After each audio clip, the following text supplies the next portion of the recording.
pueden tener dominio sobre un hijo de Dios. Dios nos ha hecho reyes y sacerdotes. Y la Biblia dice, mas a Dios gracias, el cual nos lleva siempre en triunfo en Cristo Jesús. Pero no puede haber dominio ni reinado en esta vida hasta que nos sometamos a la autoridad que Dios ha puesto sobre nosotros. Y esta se resume en estas palabras: Jesús es Señor. Amén. Jesús es Señor. La autoridad del reino nunca se otorga a los rebeldes. Y si se rebela contra el rey, nunca conocerá la autoridad del rey en su vida. Por favor, leamos Romanos capítulo 14, empezando con el versículo 7. Porque ninguno de nosotros vive para sí, y ninguno muere para sí. Esto quiere decir que no somos independientes o autónomos. Ninguno muere para sí mismos.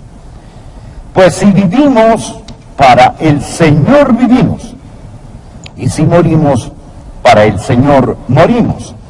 Así pues, sea que vivamos o que muramos, del Señor somos, porque Cristo para esto murió y resucitó, y volvió a vivir, para ser Señor, así de los muertos como de los que viven.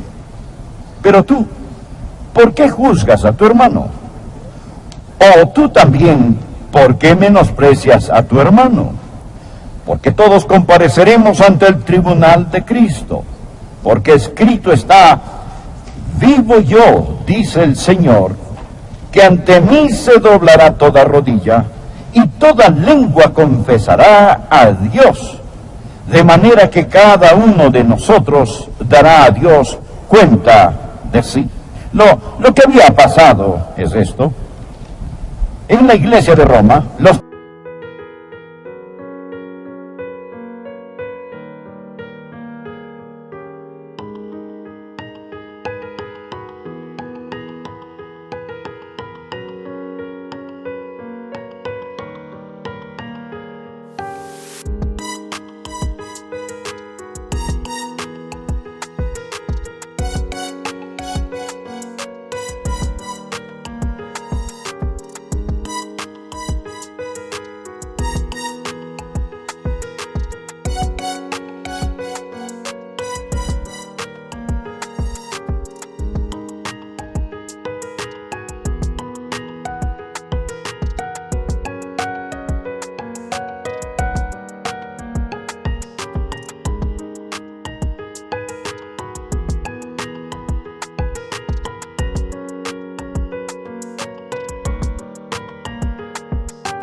creyentes habían empezado a juzgarse entre sí. Estaban criticándose acerca de cosas donde habían opiniones válidas y diferentes, acerca de días, dietas, conductas particulares. Y lo que el apóstol Pablo dijo en este capítulo que habla acerca de estas cosas que son dudosas fue lo siguiente: por favor, quiten su mirada de los demás, dejen de juzgar, dejen de criticarse entre sí. No es su opinión acerca de ellos la que cuenta, ni lo que ellos piensan de usted lo que cuenta. Recuerde esto: usted pertenece a Jesús. Él es Señor. Él es Señor. Es por eso que Él lo puso en medio de este pasaje. Una de las peores cosas que podría pasar en una iglesia es que quitemos nuestra mirada de Jesús y la pongamos en los demás. Amén. Jesús es Señor.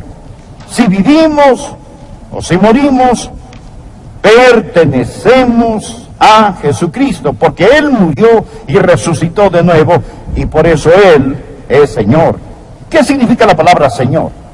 La palabra Señor significa el que tiene el poder absoluto, la autoridad absoluta, el que es dueño, amo, y ese es el Señor Jesucristo.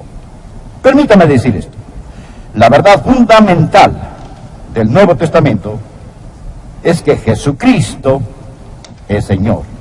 Entender eso es la clave fundamental para conocer y ejercer la autoridad del reino. A Jesucristo se le llama Señor nada menos que 747 veces en el Nuevo Testamento. Usted dirá, Pastor Rogers, si eso es verdad, creo que lo haré Señor. Es demasiado tarde para eso. Él ya es Señor. Hechos capítulo 2, versículo 36. Sepa pues ciertísimamente toda la casa de Israel, que a este Jesús, a quien vosotros crucificasteis, Dios le ha hecho Señor y Cristo. Usted no puede hacerlo Señor. Lo único que usted puede decidir hoy es, primero, reconocería su señorío, y dos, se postrará ante Él. ¿No es cierto? Él ya es Señor. Permítame hacer dos preguntas. La primera pregunta: ¿cree que Jesucristo es Señor? La segunda pregunta: ¿se ha entregado usted al señorío de Jesucristo? ¿Es Él Señor de todo lo que usted tiene y de todo lo que hace? ¿Es Él Señor de sus pensamientos?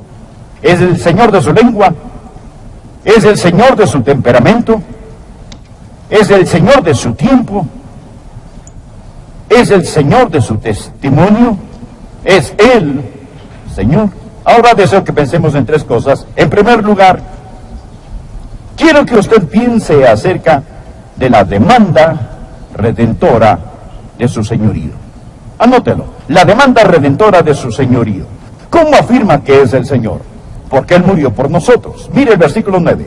Porque Cristo para esto murió y resucitó y volvió a vivir, para ser Señor así de los muertos como de los que viven. Jesús murió para reclamarnos como Señor. Cuando Él murió por nosotros, estaba redimiéndonos, comprándonos. ¿Por qué es Él Señor? Versículo 9 dice, porque Él murió por nosotros. El sangriento Calvario dice que Él es Señor. Él lo ha comprado. Usted no se pertenece. Él lo redimió con la plata de sus lágrimas y el oro de su sangre. Permita que esta verdad entre en su corazón. Jesucristo lo compró a usted. Lo redimió a usted con su sangre. Y usted no tiene ningún derecho. Escuche. No tiene ningún derecho en lo absoluto de hacerse llamar cristiano si Jesucristo no es Señor de su vida. Ningún derecho. Verá, usted se salva al creer que el Señor Jesucristo es Señor y entregarse a ese señorío. Romanos 10, versículos 9 y 10. Que si confesares con tu boca que Jesús es el Señor, y creyeres en tu corazón que Dios le levantó de los muertos, serás salvo. Porque con el corazón se cree para justicia, pero con la boca se confiesa para salvación. Hoy escuchamos tanto acerca de recibir a Cristo como su Salvador. ¿Sabía que eso no es lenguaje neotestamentario? La Biblia no habla acerca de recibir a Cristo como su Salvador. Él es Salvador. Usted recibe a Cristo, quien es también Señor. La Biblia dice, cree en el Señor Jesucristo y será salvo. Usted dirá, ¿cuál es la diferencia? Bien, cuando Joyce y yo nos casamos fue un día maravilloso. Suponga que el predicador me hubiera preguntado, ¿toma a Joyce como su legítima esposa? Imagínese que hubiera respondido, la tomo como servicio doméstico. Tengo la vaga impresión de que no me hubiera casado. Tomo a Joyce, es decir, todo lo que ella es. Verá, yo le dije a ella y a ese predicador, sí, la tomo.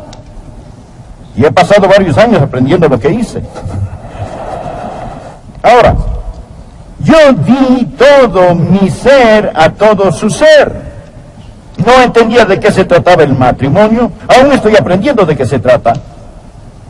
Cuando di mi corazón a Jesús, no entendía de qué se trataba todo, pero yo no me entregué con los dedos cruzados a mis espaldas. Yo di todo lo que conocía de mi ser a todo lo que conocía de Jesús. Yo le dije sí, a Él. Yo tomé a Jesús y usted también debe hacerlo. Él es Señor. Se lo digo de corazón. Escúcheme. No crea que la salvación es como una línea de la cafetería donde usted dice, hoy tomaré un poco de salvación, pero nada de señorío, gracias. Jesucristo es Señor. Que si confesares con tu boca que Jesús es el Señor y creyeres en tu corazón que Dios le levantó de los muertos, serás salvo. Y usted no puede tener lo que Él da a menos que acepte quién es Él. Él es Señor. Ahora, amigo, uno de los más grandes predicadores ha sido Carlos Haddon Spurgeon. Vale la pena escuchar lo que él dijo. Si el converso declara que él conoce la voluntad del Señor, pero no le presta atención, es su deber asegurarle que no es salvo. No piensen que el Evangelio es magnificado o Dios es glorificado al ir a los mundanos y decirles que se pueden salvar en ese momento simplemente al aceptar a Cristo como su Salvador, mientras están casados a sus ídolos con sus corazones y sus corazones aún están enamorados del pecado. Si hago eso, les digo una mentira, pervierto el Evangelio, insulto a Cristo, convierto la gracia de Dios en lascivia. No es Cristo y, es Cristo o. Ahora, ¿por qué? ¿Por qué Él murió por nosotros? Para reclamarnos como Señor. Existe la demanda redentora de su señorío. El segundo punto que quiero que usted note. No solo la demanda redentora de su señorío, sino la resurrección conquistadora de su señorío. Regresa a nuestro texto, mire el versículo 9. Porque Cristo para esto murió. Él murió para reclamarnos como Señor y resucitó. Resucitó para controlarnos como Señor. Existe la demanda redentora y la resurrección conquistadora de su señorío. Él mostró ser Señor, el Hijo de Dios por medio del poder de la resurrección de los muertos. Cuando murió, se entregó por nosotros. Pero cuando resucitó, Él se entregó a nosotros. Y ahora vive en nosotros como Señor. ¿Qué significa eso para usted? Uno, significa su sumisión completa. No puede haber ningún otro en su vida. Ninguno puede servir a dos señores. Jesús no será rey en su tiempo extra, un rey de media jornada con un dúplex de trono. Significa que usted solo se compromete con Jesucristo. Alguien dijo, Él debe ser Señor de todos y va a ser Señor del todo. Segundo, significa que Él es dueño de todo lo que usted posee. Cuando un hombre posee un esclavo, posee todo lo que el esclavo posee. Y somos esclavos de Jesucristo. De paso, he notado que lo que un hombre hace con sus posesiones es una buena indicación si Jesucristo es o no Señor de su vida. Usted dirá, Él es Señor de mi vida, yo le doy el 10%. Entonces Él no es Señor del 90%. Amigo, Él es Señor de todo. Él no posee el 10%. Él posee todo lo que usted tiene. Cuando usted trae su diezmo a la casa de Dios, cuando usted da lo que Dios le ha puesto en su corazón, eso es solo una expresión tangible del hecho de que Él lo posee todo. ¿Sabe qué es lo que dice cuando usted da? Usted dice, Señor, esta ofrenda es una expresión tangible, visible de mi rendición total a ti. Este regalo representa mi inteligencia, representa mi sudor, representa mi habilidad, representa mi tiempo, mi intelecto. Eso fue lo que requirió conseguirlo, y cuando lo doy, cuando te lo devuelvo, solo representa que todo pertenece a ti y que yo soy tu administrador. Por eso, que Jesucristo viva para controlarlo significa obediencia indisputable. Jesús hizo una pregunta pertinente en el capítulo 6 de Lucas, versículo 46. ¿Por qué me llamáis Señor, Señor, y no hacéis lo que yo digo? Eso es una contradicción de términos. Debemos entregar al Señor Jesucristo nuestra lectura, nuestra recreación, nuestro tiempo, nuestros amigos, nuestra vacación.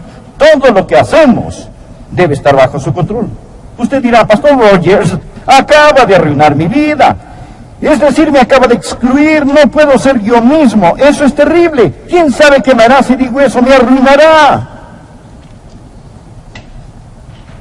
Escúcheme, escúcheme.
Él quiere para usted lo que usted querría para sí, si tuviera la suficiente inteligencia para quererlo.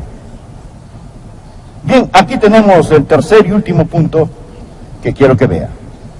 No solo existe la demanda redentora de su señorío y la resurrección conquistadora, sino también debe haber la confesión real de su señorío.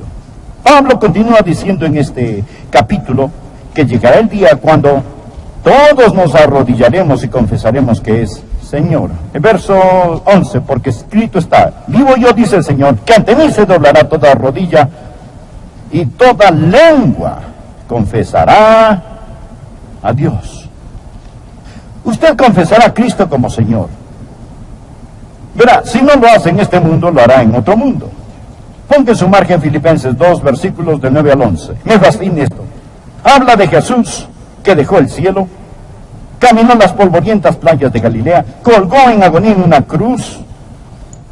El versículo 9 dice: por lo cual, escuche esto, Dios también le exaltó hasta lo sumo y le dio un nombre que sobre todo nombre, para que en el nombre de Jesús se doble toda rodilla de los que están en los cielos, está hablando de los ángeles, y en la tierra, estos son los humanos, y debajo de la tierra, estos son el diablo y los demonios, y toda lengua confiese que Jesucristo es el Señor, para gloria de Dios Padre. Eso. Mas un día lo confesarán como Señor. Los santos de todas las edades se arrodillarán ante Jesucristo. Noé dirá: Jesús es Señor. Moisés dirá: Jesús es Señor. Abraham dirá: Jesús es Señor. Isaac dirá: Jesús es Señor. Jacobo dirá: Jesús es Señor. Isaías, Ezequiel, Daniel, al unísono dirán: Jesús es Señor. Todos los reyes y gobernantes que hayan vivido se arrodillarán y dirán: Él es Rey de reyes y Señor de señores. Un día finalmente el mismo Satanás inclinará su cabeza y dirá: Jesucristo es el Señor. Toda lengua confiese que Jesucristo es el Señor. Pero esto es lo maravilloso. Nosotros no tenemos que esperar hasta morir para decir que Jesús es Señor. Si fueran a hacerme una operación y decirme: Adrián, te vamos a cortar la lengua, si tienes algo que decir, es mejor que lo digas ahora. Solo tienes fuerzas para decir 3 palabras antes de que te cortemos la lengua, y nunca más podrás decir otra palabra más en tu vida. Sé lo que esas 3 palabras serían: Jesús es Señor. Jesús es Señor. Si de algún modo pudiera transmitir a todo el mundo solo 3 palabras, es todo lo que puedo decir. No tendría que titubear ni pensarlo. Yo confesaría que Jesús es Señor. ¿Cuál es esta confesión? ¿Qué hace? Permítame decirle lo que confesar a Cristo como Señor hace. No solo sella la salvación, pero escúcheme muy atentamente. La confesión del señorío de Cristo conquistará a Satanás. Satanás no quiere que lo diga y que lo crea. Cristo es Señor. La confesión y la conquista están entrelazados. Repítalo cuando Satanás la acosa: yo soy de mi Señor y Él es mío, pertenezco a Jesucristo. Satanás, Cristo es Señor en mi vida. Conquista a Satanás. Le diré qué más hace. Consuela a los santos. Confirma a los santos. Cuando usted hace un hábito el confesar el señorío de Cristo, ayudará a que su fe crezca. La confesión fortalece la fe, y la fe fortalece la confesión. Usted empieza a hacer algo recíproco. Verá, entre más afirmamos algo a otros, más echa raíz en nosotros. No solo le ayudará para que su fe como santo crezca, sino que le ayudará para que su amor por el Señor Jesús crezca. Nosotros hablamos acerca de las cosas que amamos, y las cosas de las cuales hablamos tenemos que amar. Le diré qué más hará. No solo conquista a Satanás y da consuelo a los santos, sino que redarguye a los pecadores cuando declara que Jesucristo es Señor. ¿Sabe cuál es el problema con muchos de nosotros hoy? Muchos de nosotros decimos: bueno, no voy a ser un ganador de almas verbal, abierto, pero le diré que haré. voy a vivir de tal forma que los de Cristo.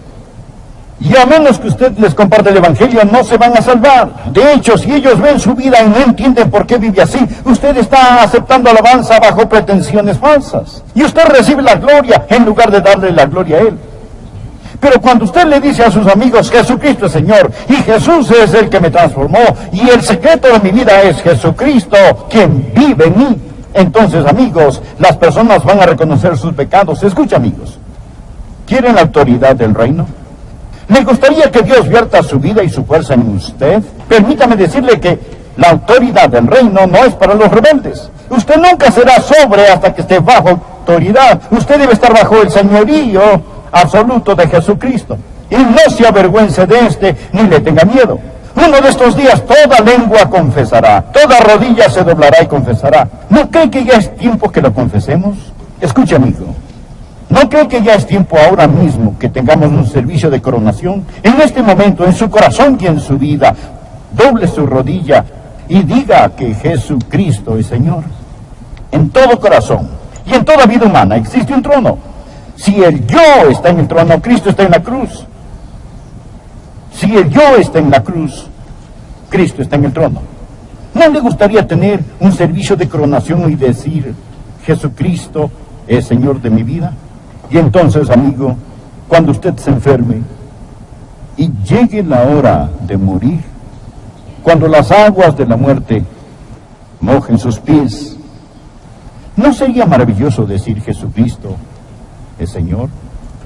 Y cuando suene la trompeta y las tumbas entreguen los muertos y los cielos se abran y el Señor Jesús descienda en toda su gloria, ¿no sería maravilloso levantarse en la resurrección y decir Jesucristo es Señor? Y cuando los redimidos de todas las edades estemos juntos alrededor de ese trono y los ángeles, los principados y los poderes se postren ante Él, ¿no sería maravilloso? ¿No sería maravilloso unirse a todos esos redimidos y mirar al que tiene las manos con la cicatriz